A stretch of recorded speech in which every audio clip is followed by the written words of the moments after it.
When we start talking about airway, head position is really important. And if we break down CPR, one of the first things we do in CPR is to advance the chin.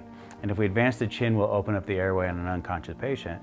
So patients that have a restricted airway, they'll have the small upper jaw, the lower jaw sits back, there's not enough tongue space, tongue gets forced in the airway, and they have a restricted airway. The body's way of compensating for that is to drive the head forward. And if you drive the head forward, you're going to drive the mandible forward just like you would in CPR.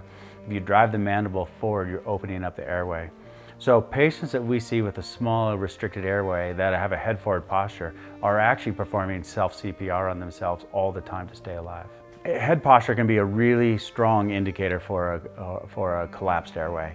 And those are patients also can be connected with sleep apnea. So head forward posture, sleep apnea, even the neck, shoulder pain, those things all can be related to that.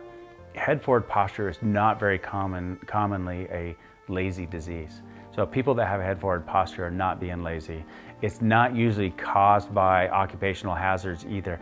It can be exaggerated a little bit by having a computer job or the era we live in with the phones and always playing on our phones. But the driving force of a head forward posture is most often a reduced airway.